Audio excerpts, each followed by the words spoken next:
अच्छा, कितने बजे काम पर जाते हो? सुबह 6 बजे जाता हूँ और शाम को 5 बजे लौट आता हूँ घर। अच्छा, अभी लगभग कितना बज रहा है? 7:30 बज रहा है। अभी बनखेड़ी में है हम लोग, और बनखेड़ी से इसका जो गांव है बनियाखेड़ी, उसकी दूरी तकरीबन 10 किलोमीटर दूर है। सफ़र 5 बजे तुम छूट जाते हो, फिर अभी 2.5 घंटे से क्या कर रहे थे यहाँ? कुछ नहीं, कोई गाड़ी मिलेगी जब ही आऊँगा मैं। अच्छा, कुछ आने के लिए साधन नहीं मिला, तो साइकिल इससे क्यों नहीं जाते? साइकिल नहीं है।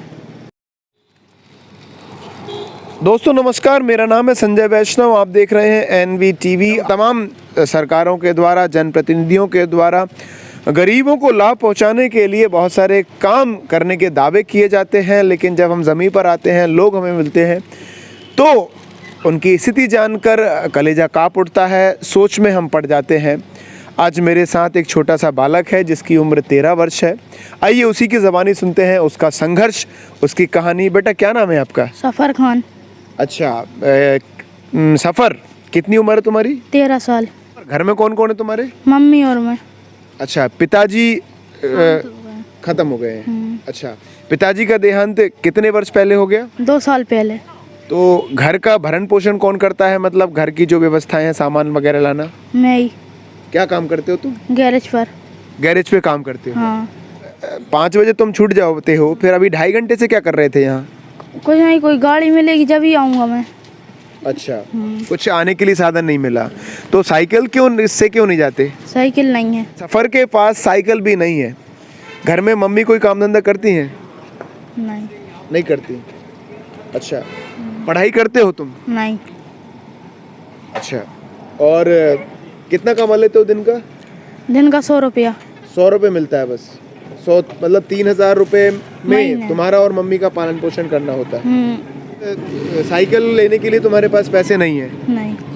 अच्छा चलो हम योजनाओं की बात कर लेते हैं। सफ़र, तुम्हारे पास जो प्रधानमंत्री आवास योजना का लाभ जो मिल रहा है, वो तुम्हारे पास पक्का मकान है क्या? नहीं। पक्का मकान भी पूरा नहीं? पक्का मकान नहीं है, सीटें हैं बस। अच्छा, उसके लिए तुमने मम्मी ने अप्लाई किया? करा, बहुत पहले से कर रहे हैं, 3 साल हो गई करते हैं अप्लाई। लाभ नहीं मिला? लाभ नहीं मिला। अच्छा, ग्राम पंचायत कौन सी लगती है तुम्हारी? गोंदलवाड़ा लगती थी, लेकिन अब बनियाखेड़ी लगेगी। बनियाखेड़ी का सरपंच है। अच्छा, मतलब गोंदलवाड़ा सरपंच आपकी बनियाखेड़ी का है? अच्छा, चलो, जो ज़मीन ज़्यादा था घर में? हाँ, 2.5 एकड़ है। तो खेती करते हो? नहीं, कोली देते हैं। कॉलेज देते हो? अच्छा, उसके बाद उसकी जो PM सम्मान निधि मिलती है 6,000 रुपये, वो मिलती है मम्मी को? नहीं। पिताजी का देहांत कितने वर्ष पहले हुआ? 2 साल पहले। अच्छा, जो एक अंत्येष्टि, सरकार की तरफ से कुछ राशि मिलती है, वो मिली क्या? शुरू में बस 5,000 रुपये मिले, फिर कुछ नहीं। अंत्येष्टि सहायता मिली थी? अच्छा, उसके बाद जो 2 लाख रुपए हमारे मुख्यमंत्री जी के द्वारा मिलती है, वो नहीं मिले? नहीं। अच्छा, घर में शौचालय है? नहीं। लेटरिन का फायदा भी नहीं मिला? अच्छा, तो दोस्तों ये आप तस्वीर देख रहे हैं 21वीं सदी के भारत की। एक 13 साल का लड़का अपने घर का खुद का कमाने वाला है। 3,000 रुपये महीने कमाने के लिए उसे 10 किलोमीटर का सफ़र करना पड़ता है। 6 बजे से 5 बजे तक का इसने हमें समय बताया। सुनकर हमें बड़ा दुख हो रहा है। तकरीबन 8 से 10 घंटा ये बालक काम कर रहा है, और राहत की उम्मीद हमें सरकार से, ऐसे लोग राहत की उम्मीद लगाते हैं सरकारों से, उनकी तरफ से भी ना ही इनको शौचालय का लाभ दिया जा रहा है और ना ही PM आवास में अभी तक इनको लाभ मिला है। मिलेगा भी कैसे? सरपंच और सचिव सिर्फ उन्हीं को लाभ देते हैं जिनकी उनसे जान पहचान होती है, या फिर जो सरपंच और सचिव को किसी भी तरह से दबाने की जहमत रखते हैं। ये बताने की ज़रूरत नहीं है, आप गांव में जाएंगे, ऐसे बहुत सारे लोग हैं जिनको लाभ नहीं मिलना चाहिए, उनको पहले लाभ मिलता है, लेकिन ऐसे जो गरीब लोग हैं जिनको वाकई में लाभ दिया जाना चाहिए, उनको लाभ नहीं दिया जाता। सफ़र कितनी क्या मेहनत करनी पड़ती है गैरेज पे? गैरेज पर पाना पेंचेस उठाना, और जो टायर माइल खोलना, ऐसा, और उसके बाद जो भी कुछ है वो ट्यूब में बदलना और ब्रेक ऑयल माइल डालना। अच्छा, मैं दर्शकों को बताना चाहूँगा, सफ़र मैं आ रहा था तो उसने मुझे हाथ दिया, मैंने बाइक पर बिठाया। तुम्हारे पास कोई टिफ़िन का थैला वैला नहीं है? नहीं, उन्हीं की तरफ से है खाना।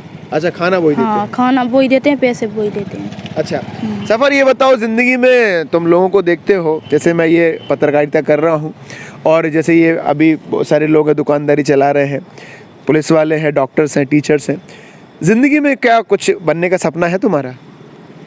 मेरा गैरेज खोलने का। गैरेज खोलने का। गैरेज क्यों खोलना है भाई? वैसे ही वो हमारे पापा का भी सपना था वही, तुम्हारे पापा का सपना था?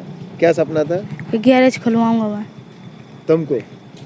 अच्छा, तुम्हारे पापा क्या काम करते थे? पापा दवाई में बेचते थे, पथरी शुगर बवासीर की, देसी जड़ी बूटी। अच्छा, उन्हें क्या हो गया था? अटैक आया था एकदम से। अच्छा, और पढ़ाई लिखाई करते हो तुम असल? नहीं, अच्छा, क्यों नहीं करते?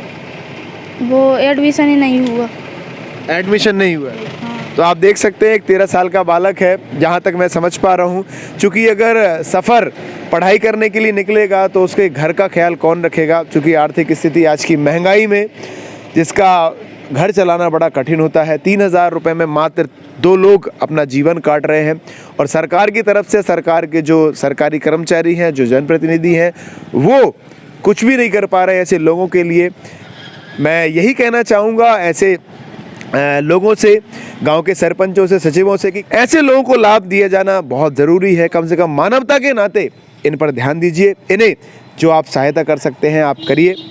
और सफ़र का जो सपना है, हम उम्मीद करते हैं सफ़र आप गैरेज खोलें, ये भगवान से प्रार्थना है।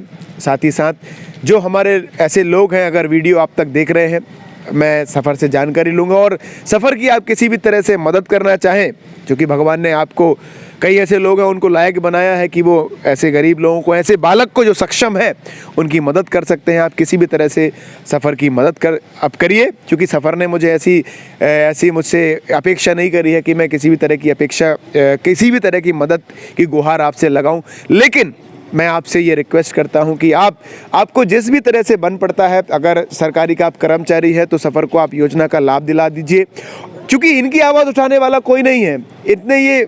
इतने सक्षम नहीं है कि अपनी आवाज़ उठा सके, अपनी जो हक है वो मांग सकें। तो कहीं ना कहीं आपकी जवाबदारी बनती है, मानवता के नाते आप इनको मदद के लिए आगे आइए। किसी भी तरह से आप मदद करना चाहें तो आप सफ़र को मदद कर सकते हैं। सरकारी कर्मचारियों से मैं अपेक्षा करता हूं कि आप उन्हें लाभ दिलवाएं। हम सरपंच सचिव से भी बात करेंगे कि भाई कहां पर कमी है, क्या दिक्कत है। उसके साथ साथ जो भी इसकी पढ़ाई के लिए, मैं चाहूँगा कि देश का, प्रदेश का कोई भी बच्चा शिक्षा से वंचित ना रहे, पढ़ाई उसकी हो, ऐसी मैं चाहता हूँ। और भगवान से प्रार्थना है कि सफ़र का जो सपना है गैरेज का मालिक होने का, वो भी ईश्वर प्रार्थना करें। खबर, ये प्रयास, वीडियो अच्छी लगी हो तो लाइक कर दीजिए, शेयर फटाफट से कर दीजिए, ताकि अधिक से अधिक लोग सफ़र की मदद के लिए आगे आए। आप देख रहे हैं NV TV, संजय वैष्णव की सफ़र के साथ चर्चा।